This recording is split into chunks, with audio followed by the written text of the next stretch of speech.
রামিসা হত্যা মামলায় এই রায়কে স্বাগত জানিয়েছেন পরিবারের সদস্য, সহপাঠী, স্বজন ও স্থানীয়রা। তাদের প্রত্যাশা, দ্রুত রায় কার্যকরের মাধ্যমে নিশ্চিত হবে ন্যায় বিচার এবং সমাজে যাবে শক্ত বার্তা।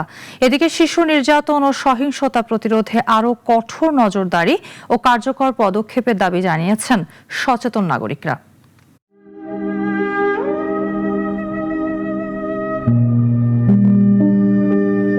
একটি নিষ্পাপ শিশুর হাসি থেমে গেছে অনেক আগেই, কিন্তু সেই শোক আর বেদনা বয়ে বেড়াচ্ছে পরিবার, স্বজন আর সহপাঠীরা।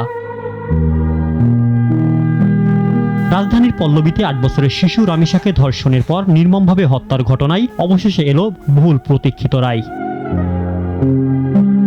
রায়ের খবরে স্বস্তি ফিরেছে রামিসার পরিবারে। দীর্ঘ আইনি প্রক্রিয়া শেষে বিচার পায় সন্তোষ প্রকাশ করেছেন তারা।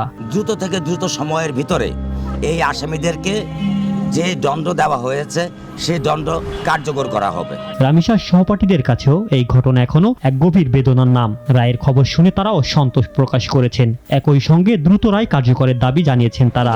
আমার দ্বিতীয় শ্রেণী একসাথে ছিল, ক্লাসের টপার ছিল, টপ 1 ছিল ক্লাসে।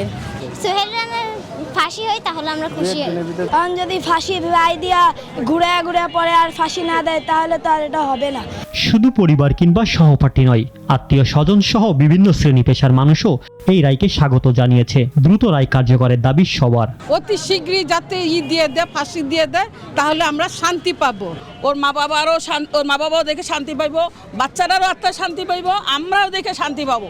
আমরা চাই যে রামিসার মতোই, রামিসার ঘটনার আগে এবং পরে এরকম যা কিছু হয়েছে সেগুলোর বিচার হোক। পাড়া প্রতিবেশী, আত্মীয় স্বজন এবং সহপাঠীরা জানান, শিশু নির্যাতন ও হত্যার মতো অপরাধের বিরুদ্ধে কঠোর অবস্থান সমাজে ইতিবাচক বার্তা দেবে।